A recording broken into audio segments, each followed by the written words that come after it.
Assalamualaikum warahmatullahi wabarakatuh. Bertemu lagi di channel Aryadin. Kali ini saya akan membagikan soal dan pembahasan tes skolastik PPK Guru Part 2. Ini lanjutan dari tes yang kemarin. Untuk Anda yang ingin mengerjakannya, link kuisnya ada di deskripsi video ini. Dan bagi yang ingin gabung di grup Telegram PPK Guru, linknya ada di deskripsi video ini juga. Jadi nanti bisa membahas soal maupun update-update soal dan materi yang terbaru. Dan bagi Anda yang baru mampir, jangan lupa untuk subscribe dan tekan loncengnya untuk mengetahui update informasi mengenai PPK Guru maupun CPNS. Mari kita lanjutkan ke soal dan pembahasannya. Untuk soal nomor 1 sampai dengan 5, ini materi skolastik yaitu penalaran analitis. Ini juga kadang ada di tes CPNS juga. Jadi untuk tes skolastik salah satunya kalau kemarin itu tentang kesimpulan, ini tentang berpikir analitis atau penalaran analitis. Ini untuk soal nomor 1 sampai dengan 5 itu pernyataannya ada di sini. Di dalam perguruan tinggi negeri, tiap-tiap mahasiswa diwajibkan menjadwalkan 8 mata kuliah, yaitu C, D, E, F, G, H, I, dan J. Semua mahasiswa mengambil satu mata kuliah secara berurutan per semesternya, dan tidak ada mata kuliah yang diambil ulang. Jadwal dari kedelapan mata kuliah itu dibatasi oleh beberapa hal berikut. Yang pertama, C selalu diambil di semester pertama. Yang kedua, C selalu diambil segera setelah mata kuliah D diambil. Yang ketiga, E harus diambil sebelum mata kuliah C. Sedangkan yang keempat, F dan I harus dipisahkan oleh 2 semester yang berurutan. Jadi, berpikir analitis itu pasti ada syarat-syaratnya. Ini kalau trik bagi saya, ini tidak ada trik khususnya, tapi biasanya itu kita menggunakan eliminasi jawaban yang tidak sesuai dengan persyaratan ini. Jadi ini syarat-syarat ini jika ada pilihan ganda yang tidak memenuhi berarti dicoret, berarti nanti tinggal mana yang memenuhi. Biasanya dieliminasi kalau soalnya ada 5 pilihan ganda itu, oh ini tidak mungkin, ini tidak mungkin, nanti tinggal akan ada satu jawaban yang tepat. Jadi trik saya untuk mengerjakan berpikir analitis seperti itu. Soal yang pertama, urutan jadwal yang memenuhi persyaratan di atas untuk mahasiswa semester 2 sampai 8 adalah yang A, C, D, E, F, G, H, J, yang B, I, G, H, F, D, C, E, yang C, D, F, C, E, I, G, H, yang D, F, E, D, C, I, G, H, yang E, I, E, H, F, D, C, G. Jawabannya adalah yang E, yaitu I, E, H, F, D, C, G. Pembahasannya juga kembali ke persyaratan tadi. Kita misalkan di jawaban yang A. A ini tidak memenuhi syarat karena mata kuliah C ini pada syarat yang pertama harus diambil di semester pertama. Ini di akhir, berarti A salah. Sedangkan yang B tidak memenuhi syarat juga karena E diambil setelah C. Nah, E ini diambil setelah C, padahal di syarat itu E harus diambil sebelum mata kuliah C. Jadi B salah. Sedangkan yang C itu juga tidak memenuhi karena D diambil tepat sebelum C dan E diambil sebelum C. Nah, jadi ini yang C ini, D ini kan syaratnya harus diambil setelah C, padahal ini D-nya di depan. E itu juga harus di depan C, ini di belakang, jadi C itu salah. Sedangkan yang D juga tidak memenuhi karena F dan I terpisah lebih dari 2 semester. F dan I ini lebih dari 2 semester, padahal harus dipisahkan oleh 2 semester yang berurutan. Berarti kalau di sini F, I-nya harus ada di sini. Ini juga salah, berarti yang tepat adalah yang E. Jadi analisisnya seperti itu, makanya ini adalah soal penalaran analitis. Soal berikutnya nomor 2, semester yang dapat digunakan mahasiswa untuk mengambil mata kuliah C adalah semester A1, B2, C3, D4, E5. Jawabannya adalah yang D, yaitu semester 4. Pembahasannya juga tetap sama pada aturan yang berlaku ini. Mata kuliah C ini tidak bisa atau jelas tidak mungkin diambil pada semester 1. Jadi yang A salah karena C selalu diambil di semester pertama. Berarti kalau C ini pada semester 1 tidak mungkin. Juga tidak mungkin pada semester 2. Yang C yang ketiga ini tidak mungkin karena ada syarat E harus diambil sebelum mata kuliah C. Sedangkan yang E kelima ini terbentur dengan syarat yang terakhir F dan I ini harus dipisahkan oleh 2 semester yang berurutan. Jadi yang paling tepat adalah yang D, yaitu keempat. Soal nomor 3, E dapat diambil pada setiap semester berikut kecuali A8, B6, C5, D4, E3.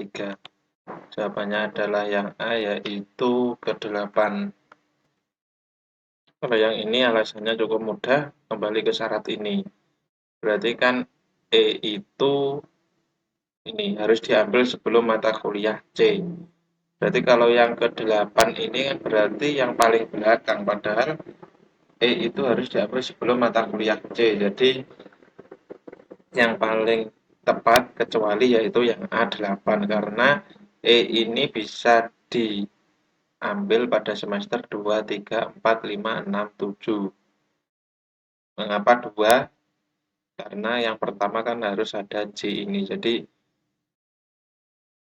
yang tidak bisa diambil itu adalah pada semester 8 karena syarat yang ketiga ini E harus diambil sebelum mata kuliah C. Jadi kalau ini sudah tepat, kan kemungkinan yang lain ini juga pasti salah, kan tidak mungkin ada 2 pilihan jawaban yang benar, pasti ada 1.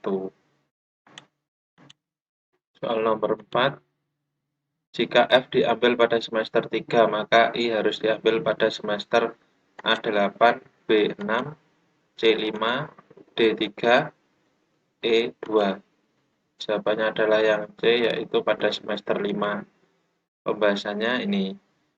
F dan I harus dipisahkan oleh 2 semester yang berurutan. Jadi kalau F-nya itu pada semester 3 berarti otomatis kan 4, 5. Berarti ada di semester 5.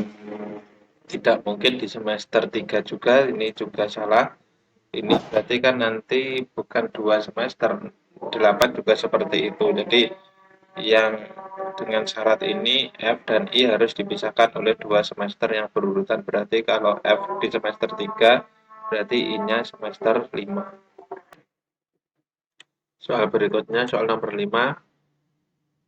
Mata kuliah yang tidak dapat diambil pada semester 8 adalah A, C, yang B adalah D, yang C, E, yang D, F, yang E, G. Jawabannya adalah yang D.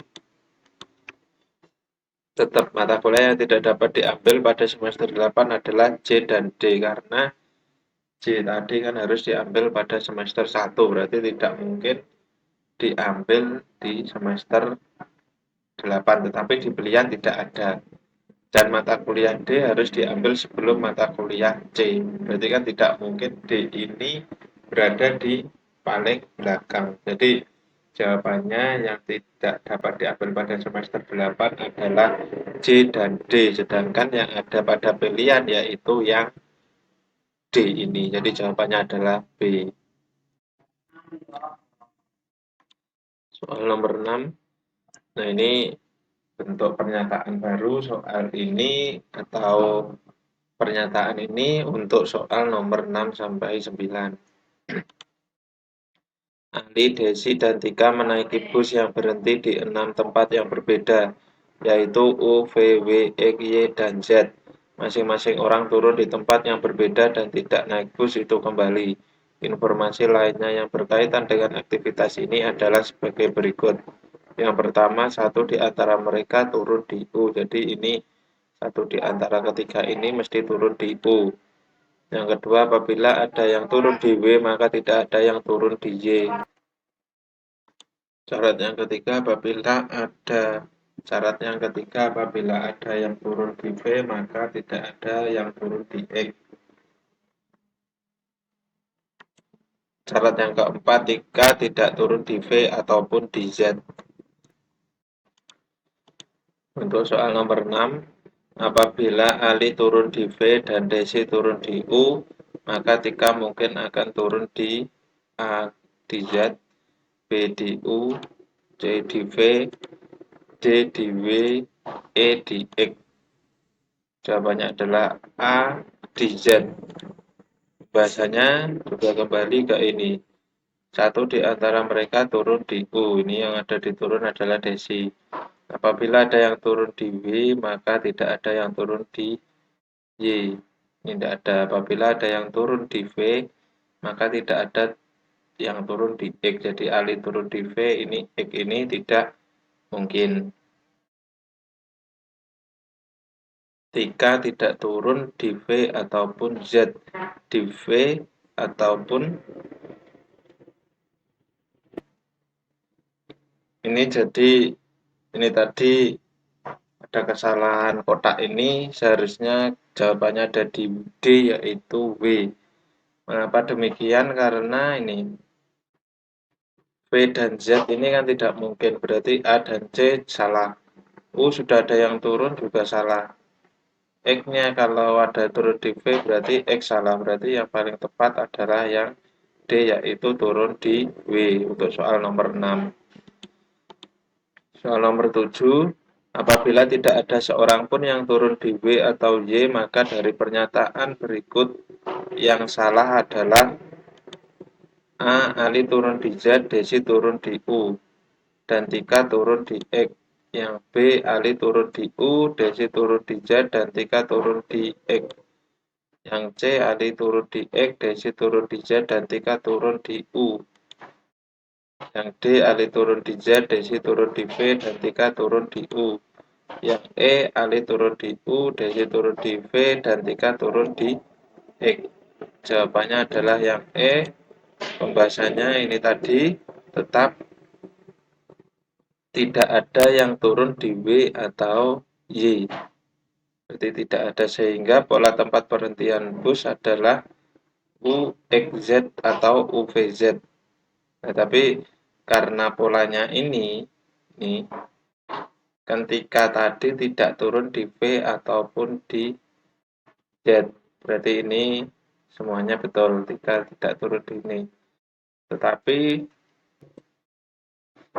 jadi ini jawabannya adalah yang X, ini bisa dilihat saja ini 3 tidak turun di V ataupun di Z. Ini berarti kan ada benar juga. Apabila ada yang turun di V, maka tidak ada yang turun di X. Lah ini Desi turun di V, 3 turun di X. Ini kan berarti yang salah. Kalau yang ini ada benernya juga. Ali turun di Z, Desi turun di U, dan Tika turun di X.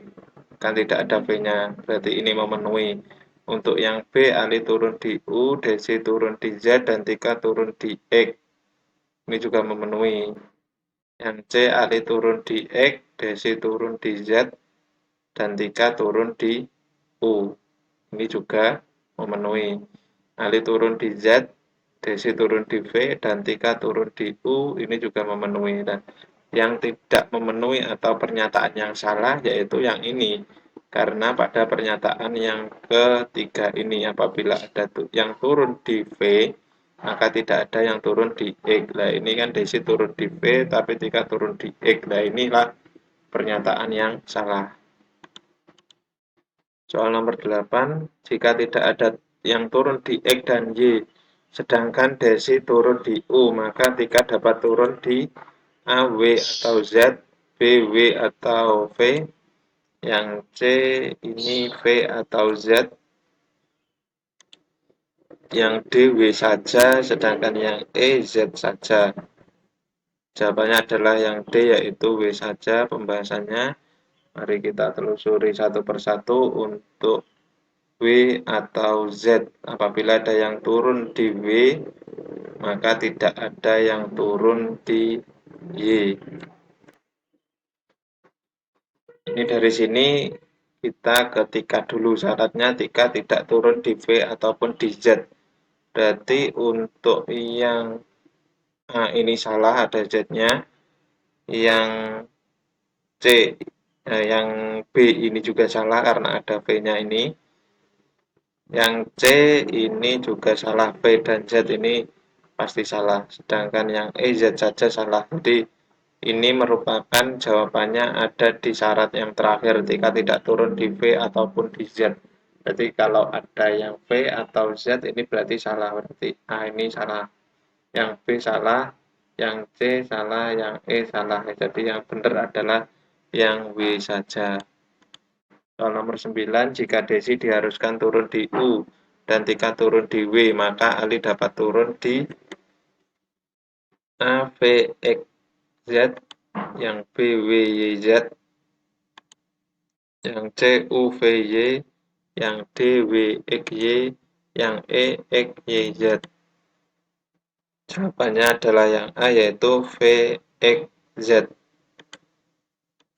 Pembahasannya ini, jika Desi diharuskan turun di U dan Tika turun di W, maka Ali dapat turun di, tadi kan ada syarat ini, apabila ada yang turun di W, maka tidak ada yang turun di Y. Berarti ini ada Y-nya salah, yang C ada Y-nya salah, yang D ada Y-nya salah, yang E ada Y-nya juga salah. Berarti yang betul adalah V, X, Z. Di syarat yang kedua, karena ini kuncinya Tika turun di W, tidak ada turun di J. Sedangkan yang B, C, D, E ini ada Y-nya semua, berarti ini salah. Yang betul adalah yang A.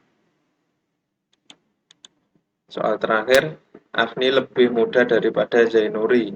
Zainuri lebih muda daripada Wiwin dan Dias. Maka yang A, Zainuri paling tua di antara semua. Yang B, Wiwin dan Dias mempunyai umur yang sama. Yang C, Dias lebih muda dari Zainuri. Yang D, Afni paling muda di antara semua. Yang E, mungkin umur Afni dan Zainuri sama. Jawabannya adalah yang D, yaitu Afni paling muda di antara semua. Untuk pembahasannya, kalau yang A ini paling tua tidak juga, karena ini Zainuri masih lebih muda dari Wiwin dan Dias. Untuk yang B, Wiwin dan Dias mempunyai umur yang sama. Ini tidak ada keterangan sama umurnya. Dias lebih muda dari Zainuri, ini salah.